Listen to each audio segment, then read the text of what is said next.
Hello everyone, hope you all are doing good.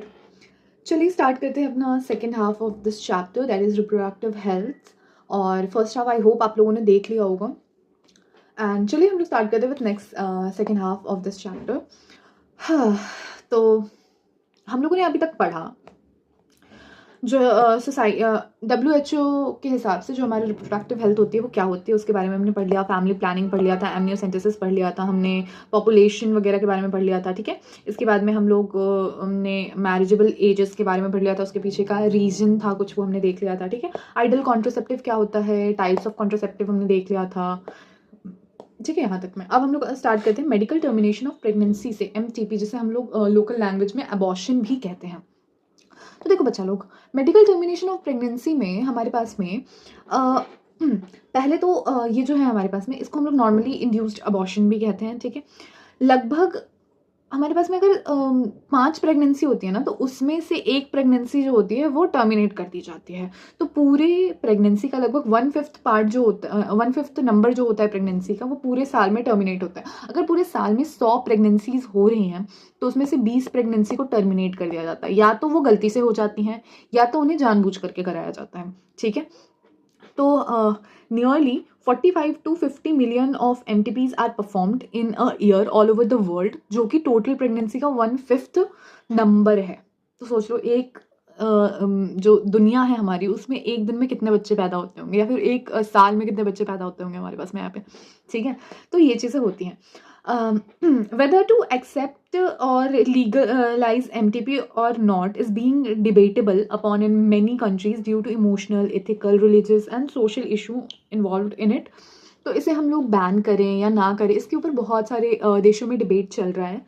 क्योंकि बहुत लोग तो इसे इमोशनली कहते हैं कि अपने बच्चे को कैसे मार सकते हो, एथिकली, रिलीजियसली, कि भगवान ने तुम्हें कुछ दिया है उसे तुम कैसे ख़त्म कर सकते हो, सोशली। ठीक है, तो इन चीज़ों पे डिबेट चलते रहता है। और ये बहुत ही बड़ा डिक्ट्री पार्ट है डिबेट का कि इसे हमें लीगलाइज करना चाहिए या नहीं करना चाहिए। ठीक है, तो ये एक इंसान के टोटली मदर और फादर जो होते हैं बच्चे के, उस पर डिपेंड करना चाहिए। और इसमें बहुत ज़्यादा नाक नहीं घुसानी चाहिए दूसरे लोगों को, मुझे ऐसा लगता है। क्योंकि इंडिया में पता है किसी भी एक इंसान का चीज़ होगा ना, लेकिन उसमें 10 लोग अपना जो है वो दिमाग देंगे आकर के, तो वो चीज़ों पे ध्यान नहीं देना चाहिए। इसे डिबेट का मुद्दा बना रखा है।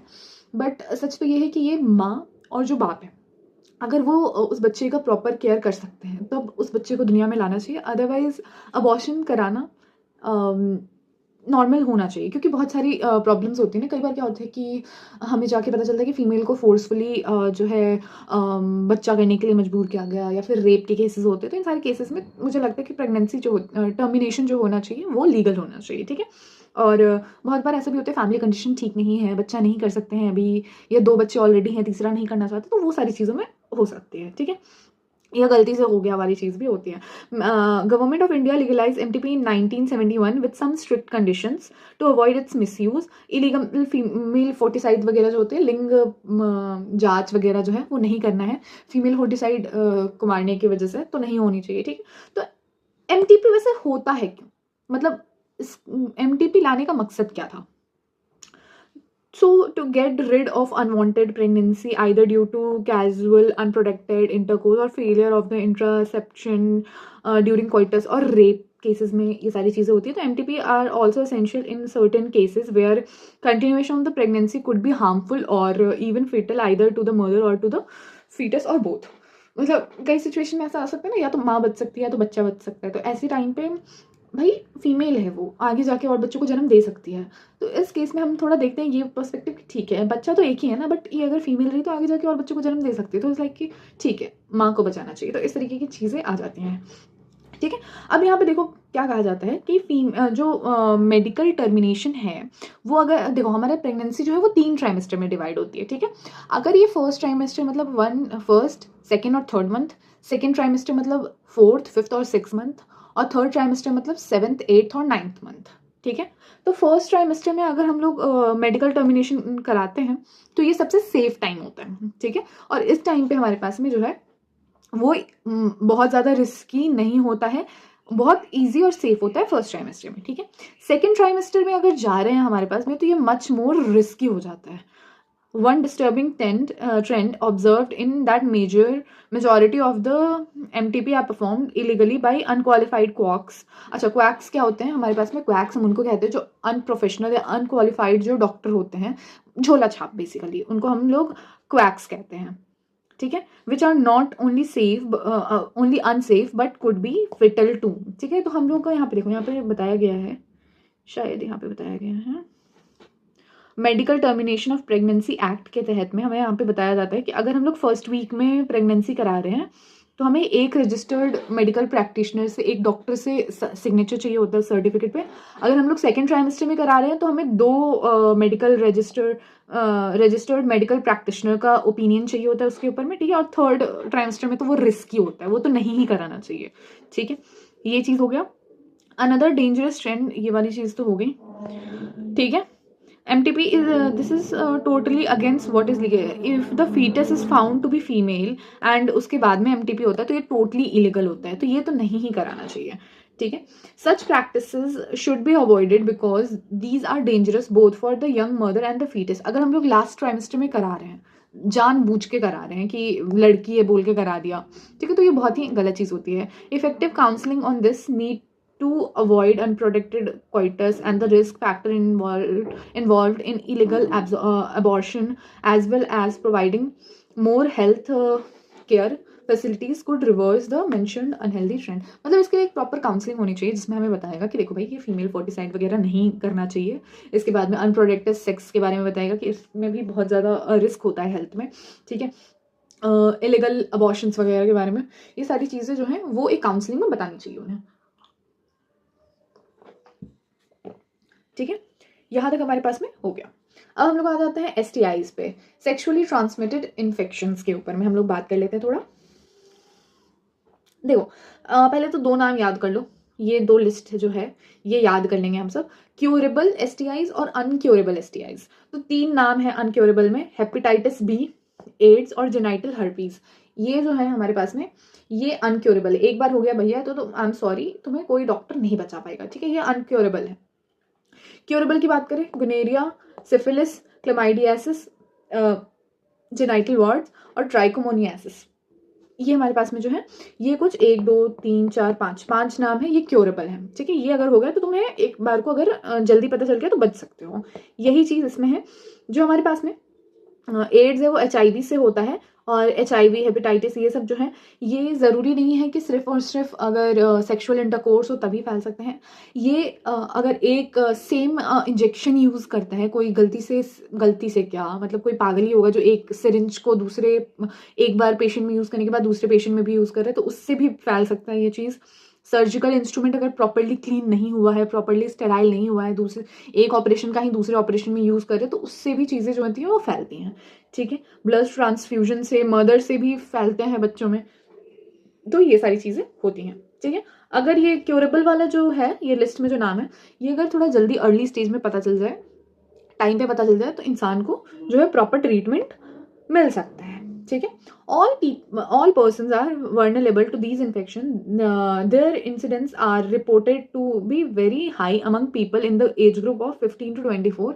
ये बहुत जवानी वाला टाइम होता है, जवानी के जोश में बहुत सारे लोग होश खो देते हैं। तो ये वाला जो एज होता है, इस टाइम पे ये बच्चे जो होते हैं ना, ये देखो 15 से 18 साल वाले तो नए नए बच्चे बड़े होते हैं, तो इनको लगता है कि हम बड़े हो गए हैं। बट ये वो फेज में होता है ना कि मम्मी पापा डांट रहे हैं कि तुम बड़े हो गए हो, छोटे भाई बहन से तमीज से पेश आओ, और अगर तुम बड़ा वाला काम करोगे तो ज़्यादा बड़े मत बनो, अभी तुम बड़े नहीं हो। तो वो वाला फेज होता है कि ये डिलेमा में होता है कि हम बड़े हुए हैं कि नहीं बड़े हुए हैं, ठीक है। ये तो वो वाले फेज वाले लोग बच्चे होते हैं, दे आर लाइक कि नहीं भाई बड़े तो हो गए हैं। फिर वो 20-22 वाला जो एज आता है कि भाई अब तो हम बड़े हो गए, अब तो हम कुछ भी उखाड़ लेंगे, कहीं भी चले जाएंगे, ये कर लेंगे वो कर लेंगे। 22 से 24 वाले एज होता है, ये होता है जॉब का एज, ठीक है, नए नए लोगों के जॉब लगते हैं, ठीक है। तो ये वो वाले एज होते हैं। तो ये वाला बहुत ही जो होता है ना वर्सेटाइल एज होता है कि मतलब बच्चे को थोड़ा पकड़ के रखना चाहिए इन एज में, कहीं कुछ गलत कदम ना उठा ले। तो बहुत सारी चीज़ें होती हैं इन एज ग्रुप में, ज़्यादातर देखी जाती है, ठीक है। तो इस टाइम पे हमें क्या क्या चीज़ें सोचनी चाहिए, क्या क्या चीज़ें करनी चाहिए। पहली तो 1 could be free of these infection by following the following simple processes, जैसे कि avoid sex with unknown partners और मल्टीपल पार्टनर्स, ठीक है। पहले तो मल्टीपल से करना नहीं चाहिए, या अनोन से भी नहीं करना चाहिए। तो we have to avoid sexual activities with unknown. किसी अनोन के साथ तो ऐसे ही नहीं करना चाहिए, और दूसरा बहुत सारे के साथ में नहीं करना चाहिए। थोड़ा लॉयल रहो भाई। Always try to use condom during coitus, ठीक है, हमेशा ट्राई करो, यू शुड यूज़, ठीक है। In case of doubt one should go to a qualified doctor for early detection. वहाँ पे ये नहीं होना चाहिए कि यार अब चार समाज क्या कहेगा, अब तुमने मुंह काला कर लिया है तो चले जाओ डॉक्टर के पास में, ठीक है। तो ये चीज़ें होनी चाहिए, लाइक इट्स अ जोक, ठीक है। बट अगर कभी भी ऐसा लगता है कि कुछ सिम्टम्स दिख रहे हैं इन चीज़ों के, और तुम्हें लगता है कि ठीक है ये चीज़ करने की वजह से हुई होगी, तो you should go to a proper doctor, ठीक है। प्रॉपर क्वालिफाइड डॉक्टर के पास जाना चाहिए और प्रॉपर चेकअप कराना चाहिए। तो ये चीज़ें होती हैं, ठीक है। ये चीज़ें तो हो गई हमारे पास में। वो कहते हैं ना कि जैसे शादी के लिए बायोडाटा देखना चाहिए बच्चे का, तो बायोडाटा से ज़्यादा मुझे लगता है ये STI वाली चीज़ देखनी चाहिए बच्चों की, कि ठीक है सब कुछ सही तो है ना, कहीं इसमें कुछ पॉजिटिव तो नहीं है, उसमें सारी चीज़ें नेगेटिव होनी चाहिए, ठीक है। अब चलो भाई लोग, अब तो हमने बहुत बातें कर ली कि हमारे पास में कॉन्ट्रासेप्टिव जो है, STI से प्रोटेक्शन, ठीक है, हमें प्रेगनेंसी को कैसे रोकना है वो वाली बात कर ली। लेकिन अब उन लोगों के बारे में बात करना चाहते हैं जो एक बहुत बड़ा हिस्सा है सोसाइटी का, जो कंसीव ही नहीं कर पाते बेचारे। एक हिस्सा तो परेशान रहता है कि कंसीव होना चाहिए, दूसरा हिस्सा परेशान रहता है कि कंसीव क्यों नहीं हो रहा वाले। तो अब हम लोग दूसरे वाले के बारे में पढ़ने वाले, इनफर्टिलिटी के बारे में पढ़ने वाले हैं, ठीक है। आई होप यहाँ तक सारी चीज़ें क्लियर हो गई होंगी, ठीक है। आई होप यहाँ तक तो सारी चीज़ें क्लियर हो गई होंगी MTP से अभी तक वाली जो चीज़ें हैं। अब हम लोग चलेंगे इनफर्टिलिटी पे। अब हम उस हिस्से के बारे में बात करेंगे, उस हिस्से के लोगों के बारे में बात करेंगे जो बिना कॉन्ट्रासेप्टिव के भी अगर सेक्सुअल एक्टिविटी करते हैं, फिर भी उन बेचारे जो होते हैं वो कंसीव नहीं कर पाते हैं, ठीक है। बहुत लोग मजाक उड़ाते हैं सोसाइटी में, बट ऐसा नहीं करना चाहिए, बहुत सीरियस प्रॉब्लम है, ठीक है ना। अब देखो हमारे पास में large number of couples all over the world include India are infertile, ठीक है। ये लोग मतलब ये इनफर्टाइल होते हैं, बहुत ट्राई कर लिया, ठीक है, लेकिन फिर भी कंसीव नहीं हो रहा है। तो ये हम पहले तो इसको डिसाइड कैसे करते हैं कि इनफर्टिलिटी है कि नहीं है। लगभग 2 साल तक अनप्रोटेक्टेड सेक्स करने के बाद भी अगर वो कंसीव नहीं कर पा रहे, तब हम उन्हें क्लासीफाई करते हैं कि ओके दे आर इनफर्टाइल, ठीक है। They are unable to produce child in spite of unprotected sex, sexual cohabitation, ठीक है। In India, often the female is blamed for the couple being childless, but more often than not, the problem lies in male partner. Society तो बड़े अच्छे से मुंह बना के बोल देती है कि लड़की में ही कुछ गड़बड़ है, बट ऐसा नहीं होता है। ज़्यादातर केसेस में ये देखा जाता है कि मेल्स में प्रॉब्लम होती है, ठीक है। तो अगर कहीं भी इनफर्टिलिटी का केस आ रहा है तो दोनों को चेकअप कराना चाहिए, दोनों को ही ऐसा होना चाहिए। ऐसा नहीं कि सिर्फ लड़की लड़की पे ब्लेम डाल दिया, भाई तुम्हारे लड़के भी दूध के दूल्हे नहीं होते हैं, ठीक है। ये ज़्यादातर पता है ड्रामे कौन करती है, ये करती है लड़के की माँ, ज़्यादातर ड्रामे लड़के की माँ करती है, ठीक है। तो ये चीज़ होते हैं, बहुत जगह देखा होगा, सिर्फ सीरियल और मूवीज़ के बेसिस पे नहीं कह रही, इन रियल लाइफ भी तुम आंखें खोल के देखो, ठीक है, तो पता चलेगा ना।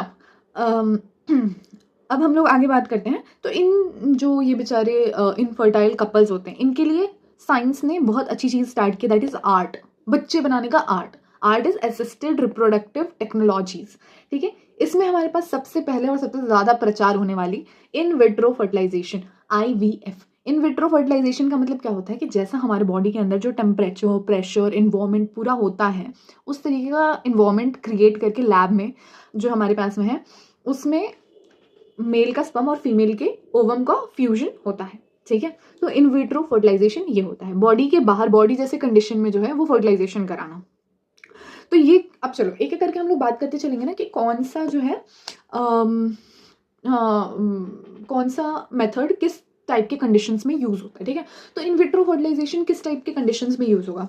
पहला, या तो मेल का जो पेनिस है वो इरेक्ट नहीं होता है, ठीक है, या फिर फीमेल का जो यूट्रस है वो हॉस्टाइल है, वो इतना कैपेबल है ही नहीं कि फर्टिलाइजेशन हो जाए और इम्प्लांटेशन हो जाए। तो ये उन केसेस में IVF का यूज़ करते हैं हम लोग, ठीक है। इसमें क्या होता है, पहले IVF किया, बॉडी के बाहर फर्टिलाइजेशन हुआ, इसके बाद में इम्ब्रियो जब बनता है तो वो इम्ब्रियो का ट्रांसफर होता है। इम्ब्रियो का ट्रांसफर कैसे कराते हैं हम लोग? इम्ब्रियो का ट्रांसफर हमने पहले फर्टिलाइजेशन कराया, जाइगोट बना, जाइगोट जब डिवाइड करके अच्छा खासा अमाउंट ऑफ सेल बंच बना लेगा, उसमें से हम लोग क्या करते हैं, सेल के टुकड़ा लेते हैं। लाइक मान लो 100 सेल बन गया है, ठीक है, इसमें से कुछ सेल का टुकड़ा अराउंड 20 सेल लेकर के हम लोग फीमेल के अंदर डाल देते हैं, ठीक है। मैम 20 सेल ही क्यों डाले, बाकी का 80 सेल क्या हो गया? बच्चा अगर बाई चांस ये 20 सेल मेथड जो हमने डाला है वो सेल डैमेज हो गया या फिर वो प्रॉपर इम्बेड नहीं कर पाया और वो प्रेगनेंसी फेल हो गई, तो इस कंडीशन में बाकी की जो 80 सेल्स हैं फिर उसमें से एक टुकड़ा डाला जाएगा फीमेल के बॉडी के अंदर, वापस 20 सेल्स डाले जाएंगे। तो इस तरीके करके कभी कभी होता है ना कि एक बार में चीज़ें क्लियर नहीं हो पाए, मतलब क्लियरली कुछ प्रॉब्लम आ जाती है और वो टर्मिनेट हो जाए या वो प्रेगनेंसी पास नहीं हो पाए, तो इस वजह से क्या करते हैं हम लोग उसको जो है ग्रुप में और अपने पास में सेल्स का बंच रखते हैं कि कम से कम इन विट्रो तो वापस नहीं करना पड़ेगा, वरना अगर मान लो पूरा का पूरा 100 सेल उठा के जितने सेल्स बन गए वो पूरा का पूरा डाल दिया और वो फेल हो गया, तो हमें तो इन विट्रो वापस से करना पड़ेगा, तो वो कुछ ज़्यादा महंगा पड़ जाएगा इस वजह से। और अगर एक बार में वो पूरा कंप्लीट हो जाता है तो वो बाकी का 80 सेल जो होता है या तो उसको डिस्ट्रॉय कर दिया जाता है या तो उसको फिर क्या कर दिया जाता है, क्या कहते हैं उसे, फ्रीज करके रख दिया जाता है कि इन फ्यूचर अगर सेम कपल को ज़रूरत पड़ती है तो हम लोग इसे यूज़ कर सकते हैं। तो इस तरीके की चीज़ें हम लोग जो होता है वो यूज़ करते हैं, ठीक है। तो इसको हम लोग टेस्ट ट्यूब बेबी प्रोग्राम भी कहते हैं कि बच्चा टेस्ट ट्यूब में बना है, ठीक है। तुम लोग कमेंट करके बताना कि दुनिया का सबसे पहला बच्चा जो है जो टेस्ट ट्यूब में बना था वो कौन सी स्पीशीज़ का था और उसका नाम क्या था। काफ़ी इंटरेस्टिंग स्टोरी है इसकी भी, ठीक है। नाउ अब नेक्स्ट हम लोग देखते हैं GIFT. GIFT is zygote intra fallopian transfer. इसका मतलब क्या होता है, जाइगोट और early embryo up to 8 blastomere, same ऊपर वाला जो चीज़ है, इसको अगर हम लोग अर्ली टाइम में ही अगर हम लोग फेलोपियन ट्यूब में ही डायरेक्ट जो है वो छोड़ते हैं, जैसे कि मान लो इसको यूट्रस में ना छोड़ करके फेलोपियन ट्यूब में छोड़ रहे हैं, वहां से नेचुरली जैसे फर्टिलाइजेशन होता है ना और वहां से निकल के यूट्रस में आता है, वो वाला प्रोसेस खुद से कर रहा है, तो ये इसको हम लोग जिफ्ट कहेंगे, ठीक है। इसमें इंट्रा यूट्राइन ट्रांसफर, मतलब इसको फेलोपियन ट्यूब में ना छोड़ करके यूट्रस में छोड़ दिया जाए तो इसको कहेंगे IUT, that is intra uterine transfer. इसके बाद होता है in vivo fertilisation. In vivo fertilisation का क्या मतलब होता है, fusion of gamete within the female also could be used for the such transfer to assist those female who can not conceive. ये उनके लिए होता है, एक minute sorry, in vivo fertilisation okay. In vivo fertilisation मतलब एक female की body में फर्टिलाइजेशन कराने के बाद उनके बॉडी से गैमेट निकाल, उनके बॉडी से वो जाइगोट निकाल करके दूसरी फीमेल की बॉडी, मान लो कि कोई एक फीमेल 1 है, ठीक है, और एक फीमेल 2 है, ये फीमेल 1 कंसीव नहीं कर पा रही है, इनके बॉडी में कुछ कंडीशंस ऐसे बन रहे हैं कि फर्टिलाइजेशन हो ही नहीं पा रहा है, तो फीमेल 2 की बॉडी में पहले हम फर्टिलाइजेशन कराएंगे और इसमें से निकाल करके जाइगोट इसमें दे देंगे, इसी को हम लोग कहेंगे क्या, in vivo fertilisation. In vitro मतलब बॉडी के बाहर बॉडी वाली कंडीशन देना, इन वीवो मतलब बॉडी के अंदर ही फर्टिलाइजेशन कराना, ठीक है, ये चीज़ हो गया। इसके बाद में हमारे पास में एक गिफ्ट होता है। गिफ्ट यानी एक फीमेल है वो ओवम ही नहीं बना पा रही है, वो बच्चा करने के लिए तो उसका यूट्रस बहुत अच्छे से कैपेबल है लेकिन उसका ओवुलेशन ही नहीं हो रहा है, तो दूसरी फीमेल से वो अपना एग ले सकती है, मतलब दूसरी फीमेल उसको एग डोनेट कर सकती है, जैसे स्पर्म डोनर होता है ना वैसे एग डोनर भी होते हैं, ठीक है, तो ये गिफ्ट होता है। इसके बाद इंट्रासाइटोप्लाज्मिक स्पर्म इंजेक्शन, मतलब क्या होता है, कई बार होता है ना कि स्पर्म इतना कैपेबल है ही नहीं कि ओवम को पेनिट्रेट कर पाए, तो क्या करते हैं, माइक्रो इंजेक्शंस के हेल्प से स्पर्म को चुनते हैं, सबसे जो विगरस स्पर्म होता है उसको चुना और उसको माइक्रो इंजेक्शन की हेल्प से ओवम के साइटोप्लाज्म में ही क्या कर दिया हमने, इंजेक्ट कर दिया, तो इंट्रासाइटोप्लाज्मिक स्पर्म इंजेक्शन इसको कहते हैं, ठीक है। ये उस केस में हो सकती है, किस केस में हो सकता है, ओलिगोस्पर्मिया की एजोस्पर्मिया, ओलिगोस्पर्मिया के केस में, क्योंकि एजोस्पर्मिया में तो स्पर्म ही एब्सेंट होते हैं, स्पर्म होते नहीं है, बट ओलिगोस्पर्मिया के केस में नेचुरली क्या होता है कि सारे स्पर्म्स जो होते हैं फीमेल बॉडी के अंदर जाते ही मर जाते हैं, ठीक है। एक तो कम स्पर्म है, ऊपर से रिस्क नहीं लेना चाहते, तो ICSI हम लोग कर सकते हैं, ठीक है, या फिर उन लोगों में कर सकते हैं जिसमें इरेक्टाइल डिसफंक्शन है, ठीक है, ये हो सकता है। आर्टिफिशियल इंसेमिनेशन किसमें कर सकते हैं हम लोग, आर्टिफिशियल इंसेमिनेशन हम लोग कर सकते हैं जिसमें इजैकुलेशन का प्रॉब्लम होता है, जिसमें स्पर्म काउंट लो होती है, ठीक है। IUI क्या होता है हमारे पास, intra uterine insemination, in uterus के अंदर में इंसेमिनेट करना, तो ये हमारे पास में कुछ प्रोसेस हो गए। अच्छा, इसमें सबसे एक लास्ट लाइन आती है द बेस्ट वन, इसमें सेरोगेसी के बारे में बताया गया है, ओके। यहाँ से हम लोग पढ़ेंगे, through option are many, all these techniques require extremely high precision handling by specialised professionals and expensive instruments, ठीक है।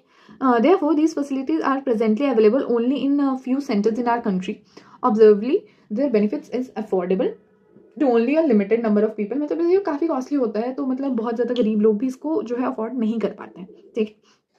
Emotional, religious and social factor aim to this procedure to have children. In India we have so many orphan and हाँ देखो ये बहुत ही अच्छी चीज़ है, ये क्या कहता है कि इंडिया में ना बहुत ज़्यादा रिलीजियस चीज़ें होती हैं और बहुत ज़्यादा ये होता है ना कि इमोशनल, रिलीजियस और सोशल फैक्टर होता है कि अपना बच्चा होना चाहिए वाला जो फैक्टर होता है, ठीक है?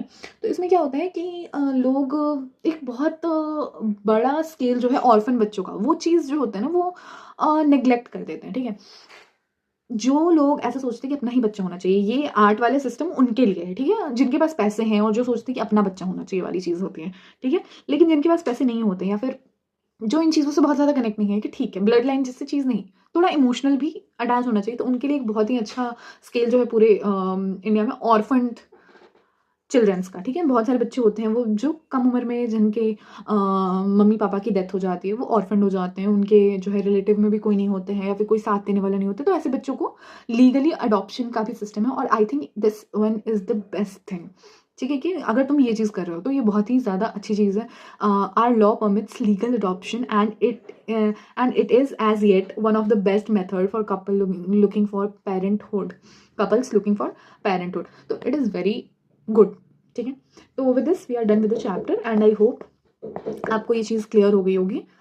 अभी तक में हमारे पास में ये पूरा हमने चैप्टर जो है वो कंप्लीट कर लिया है। आई थिंक हमें 1 घंटे से भी कम का टाइम लगा ये चैप्टर कंप्लीट करने में and here we are done with this chapter. एक बार रीडिंग पक्का से पक्का लगा लेना तुम लोग इसके, और काफ़ी अच्छा चैप्टर है, काफ़ी अच्छे PYQs निकलते हैं इससे, ठीक है? मैंने जो जो हाईलाइट किया है ना पॉइंट, उससे तो खास करके PYQs या तो आ रखे हैं या तो आने के पूरे पूरे चांसेस हैं, ठीक है? डेट्स वगैरह 1-2 दी हुई हैं, वो सारी याद रखना। ये वाला टेबल अच्छे से याद कर लेना, ठीक है? ये चीज़ें जो हैं तुम याद कर लेना, और बाकी याद क्या करना है, इसको कहानी की तरह पढ़ोगे तो अपने आप चीज़ें याद हो जाएंगी, ठीक है? एक 1951 वाला जो फैमिली प्लानिंग था वो याद कर लेना। एक हम दो हमारे दो वाले स्लोगन भी काफ़ी इंपॉर्टेंट है, वो भी आ जाता है, तो ये चीज़ें तो ऐसे ही याद हो जाएंगी, हम दो हमारे दो वाले स्लोगन, ठीक है? इसके बाद में वो बस डेट्स याद कर लेना, वो इंडिया और वर्ल्ड वाला जो दिया हुआ है, ठीक है? इसके बाद मिलते हैं नेक्स्ट चैप्टर में, कोई दूसरा अच्छा सा चैप्टर उठाएंगे। मैं तो सोच रही हूँ बायोटेक्नोलॉजी उठाते हैं, काफ़ी जो है कॉम्प्लेक्स चैप्टर है और बच्चों को ऐसा कॉम्प्लेक्स सा डर सा लगता है, बट मुझे तो काफ़ी इंटरेस्टिंग लगता है वो चैप्टर, और काफ़ी इंटरेस्टिंग चैप्टर है, एप्लीकेशन बेस्ड है उसमें काफ़ी चीज़ें ज़्यादा, ठीक है? तो करते हैं कोई नेक्स्ट चैप्टर अच्छा सा, मिलते हैं नेक्स्ट चैप्टर में, नेक्स्ट लेक्चर में। Till then keep learning, keep exploring, bye bye. Channel को लाइक सब्सक्राइब करो यार और शेयर करो वीडियोस को, हाँ ठीक है, बाय बाय।